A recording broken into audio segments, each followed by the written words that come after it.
Hello दोस्तों, जैन आप लोग कैसे? उम्मीद करते हैं कि बहुत ही अच्छे होंगे। तो आज की क्लास में हम लोग बिहार मैट्रिक परीक्षा 2026 के लिए जो फिजिक्स का फर्स्ट चैप्टर है रिफ्लेक्शन ऑफ लाइट, प्रकाश का परावर्तन, तो इसका मोस्ट ऑब्जेक्टिव क्वेश्चन करेंगे। 15 से 20 मोस्ट ऑब्जेक्टिव करेंगे। कितना करेंगे? 15 से 20 क्वेश्चन करेंगे। 15 से 20 क्वेश्चन करेंगे। तो चलिए क्लास को स्टार्ट करते हैं। देखिए, आज जो मेरा फर्स्ट क्वेश्चन कि ऐसे पदार्थ जिनसे होकर प्रकाश आसानी से पार कर जाता है वो कहे जाते हैं। ऐसे पदार्थ जिनसे होकर प्रकाश आसानी से पार कर जाता है उसे क्या कहते हैं? देखिए, पारदर्शी पदार्थ कहते हैं, अपारदर्शी पदार्थ कहते हैं, या पारभासी पदार्थ कहते हैं, या बटर पेपर कहते हैं। तो इसका राइट आंसर जो आपको हो जाएगा पारदर्शी पदार्थ। क्या हो जाएगा? पारदर्शी पदार्थ हो जाएगा। अब 2 नंबर क्वेश्चन को देखते हैं। चलिए, 2 नंबर क्वेश्चन में कहा है कि परावर्तन का कोण होता है आपतित किरण और दर्पण की सतह के बीच का कोण। आपतित किरण और दर्पण की सतह पर खींचे गए अभिलंब के बीच का कोण। ऑप्शन नंबर ग में कह रहा है कि परावर्तित किरण और दर्पण की सतह के बीच का कोण। ऑप्शन नंबर घ में कह रहा है कि परावर्तित किरण और दर्पण की सतह पर खींचे गए अभिलंब के बीच का कोण। तो इसका राइट आंसर हो जाएगा ऑप्शन नंबर घ, यानी परावर्तित किरण और दर्पण की सतह पर खींचे गए अभिलंब के बीच का कोण। अब तीसरा क्वेश्चन देखते हैं। 3 नंबर क्वेश्चन में कह रहा है निम्नलिखित में से किस दर्पण द्वारा किसी वस्तु का वास्तविक प्रतिबिंब मिल सकता है? निम्नलिखित में से किस दर्पण द्वारा किसी वस्तु का वास्तविक प्रतिबिंब मिल सकता है? ऑप्शन नंबर क में है कि समतल दर्पण द्वारा। ऑप्शन नंबर ख में है कि अवतल दर्पण द्वारा। ऑप्शन नंबर ग में है उत्तल दर्पण द्वारा। ऑप्शन नंबर घ में इनमें से सभी द्वारा। इसका राइट आंसर हो जाएगा ऑप्शन नंबर ख, यानी अवतल दर्पण द्वारा। 4 नंबर क्वेश्चन देखते हैं। देखिए, 4 नंबर क्वेश्चन कर रहा है कि निम्नलिखित में से किस दर्पण द्वारा किसी वस्तु का आभासी प्रतिबिंब प्राप्त किया जा सकता है? क्या कर रहा है कि किसी दर्पण द्वारा किस वस्तु का आभासी प्रतिबिंब प्राप्त किया जा सकता है? आभासी प्रतिबिंब प्राप्त किया जा सकता है। ऑप्शन नंबर क में कर रहा है केवल समतल दर्पण द्वारा। ख में है केवल अवतल दर्पण द्वारा। ग में है केवल उत्तल दर्पण द्वारा। घ में है तीनों प्रकार के दर्पण के द्वारा। तो इसका राइट आंसर हो जाएगा ऑप्शन नंबर घ, यानी तीनों प्रकार के दर्पण द्वारा। कितना? तीनों प्रकार के दर्पण के द्वारा। चलिए अगला क्वेश्चन देखते हैं। 5 नंबर क्वेश्चन में कह रहा है कि वस्तु से छोटा और आभासी प्रतिबिंब इनमें से किस दर्पण से प्राप्त होता है? यानी कह रहा है वस्तु से छोटा और आभासी प्रतिबिंब इनमें से किस दर्पण से प्राप्त होता है? समतल दर्पण से, ख में है अवतल दर्पण से, या ग में है कि समतल और अवतल दोनों प्रकार के दर्पण से, और घ में कह रहा है कि सिर्फ उत्तल दर्पण से। तो हाँ, इसका राइट आंसर हो जाएगा उत्तल दर्पण से। किससे? उत्तल दर्पण से। अब देखिए 6 नंबर क्वेश्चन देखते हैं। 6 नंबर क्वेश्चन में कह रहा है कि निम्नलिखित में से किसके द्वारा एक बिंदु स्रोत से समांतर किरण पुंज मिल सकता है?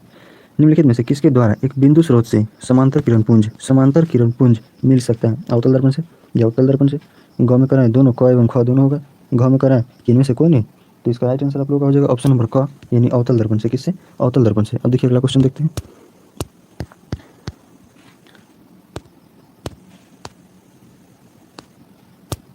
7 नंबर क्वेश्चन में कह रहा है कि कहाँ पर स्थित होने से वस्तु का प्रतिबिंब अवतल दर्पण यानी फोकस पर बनता है?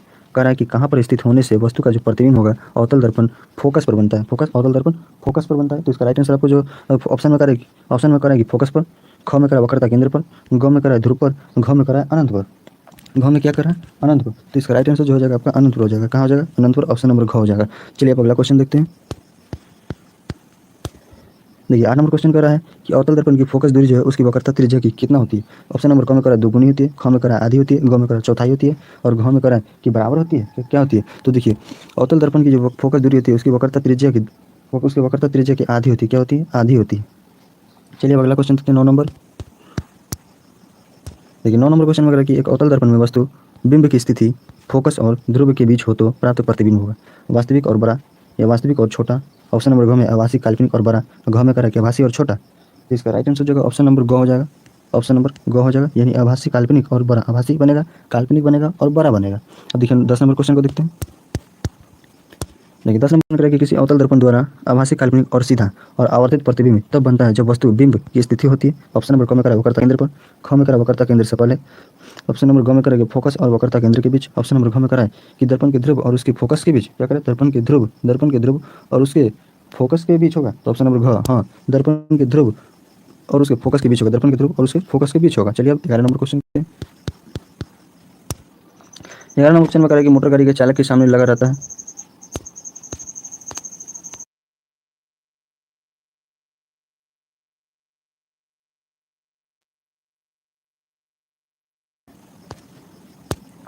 ग्यारह नंबर करके मोटर गाड़ी के चालक के सामने जो लगा रहता है कौन सा दर्पण लगा रहता है? ऑप्शन नंबर क में करा है समतल दर्पण, ख में है उत्तल दर्पण, ग में है अवतल दर्पण, घ में करा है एक पतला लेंस। तो हाँ, इसका राइट आंसर हो जाएगा आप लोग का ख हो जाएगा, यानी उत्तल दर्पण लगा रहता है। मोटर गाड़ी के चालक के सामने जो लगा रहता है वो उत्तल दर्पण लगा रहता है। कैसा लगा रहता है? उत्तल दर्पण। चलिए अब 12 नंबर क्वेश्चन देखते हैं। देखिए 12 नंबर क्वेश्चन में करें कि उत्तल दर्पण द्वारा बना प्रतिबिंब होता है, यानी उत्तल दर्पण के द्वारा जो बना प्रतिबिंब होगा कैसा होगा। ऑप्शन नंबर क में करें कि काल्पनिक और उल्टा होगा, ख में करें काल्पनिक और सीधा होगा, ग में करें वास्तविक और उल्टा होगा, घ में करें कि वास्तविक और सीधा होगा, वास्तविक और सीधा होगा। तो 12 नंबर क्वेश्चन का राइट आंसर आप लोग का हो जाएगा ऑप्शन नंबर ख, यानी काल्पनिक और सीधा होगा। क्या होगा, काल्पनिक होगा और सीधा होगा, काल्पनिक होगा और सीधा होगा। तो चलिए 13 नंबर क्वेश्चन को देखते हैं।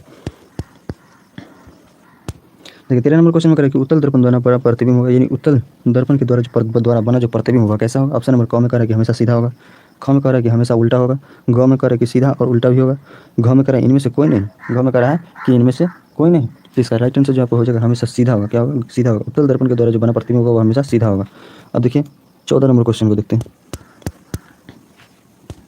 14 नंबर क्वेश्चन करें कि एक दर्पण से किसी भी दूरी पर रखी एक वस्तु का सीधा प्रतिबिंब ही प्राप्त होता है, यह दर्पण हो सकता है समदर्पण, ख में है उत्तल दर्पण, ग में है समतल अथवा उत्तल, घ में है अवतल। तो इसका जो राइट आंसर आप लोगों का हो जाएगा ऑप्शन नंबर ग, जो कि 4 लिखा हुआ है, समतल और अथवा उत्तल दोनों हो जाएगा, समतल अथवा उत्तल। अब देखिए 15 नंबर क्वेश्चन को देखते हैं। 15 नंबर क्वेश्चन करें कि संबंध F बराबर R/2 सत्य, यानी संबंध F बराबर R/2 सत्य, इसमें से चुनना कौन सत्य है। तो देखिए क में कह रहा है कि उत्तल दर्पण के लिए परंतु अवतल दर्पण के लिए नहीं है, और ख में कह रहा है कि अवतल दर्पण के लिए परंतु उत्तल दर्पण के लिए नहीं है, ग में कह रहा है कि उत्तल तथा अवतल दोनों प्रकार के दर्पण के लिए है, घ में कह रहा है न तो उत्तल दर्पण के लिए और न ही अवतल दर्पण के लिए है। इसमें संबंध बताना है बराबर R/2 के लिए। तो इसका राइट आंसर जो आपका हो जाएगा ऑप्शन नंबर ग, यानी उत्तल तथा अवतल दोनों प्रकार के दर्पण के लिए, उत्तल तथा अवतल दोनों प्रकार के दर्पण के लिए।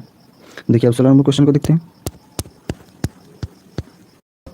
16 नंबर क्वेश्चन में है कि एक गोलीय दर्पण द्वारा बने प्रतिबिंब का आवर्धन m ऋणात्मक यानी निगेटिव है, तो इसका अर्थ यह है कि प्रतिबिंब, इसमें बताना है इसका प्रतिबिंब है होगा वस्तु बिंब से छोटा है, ख में कह रहा है वस्तु से बड़ा है, ग में कह रहा है सीधा है इरेक्ट है, घ में कह रहा है कि उल्टा है इन्वर्टेड, कैसा है उल्टा है इन्वर्टेड है। तो इसका राइट आंसर आप लोग का हो जाएगा इन्वर्टेड हो जाएगा, इन्वर्टेड हो जाएगा, यानी घ उल्टा हो जाएगा। क्या हो जाएगा, इन्वर्टेड हो जाएगा, इन्वर्टेड हो जाएगा, उल्टा हो जाएगा। तो यहाँ पर हमारा सभी क्वेश्चन खत्म होता होगा। अगर आप लोग तो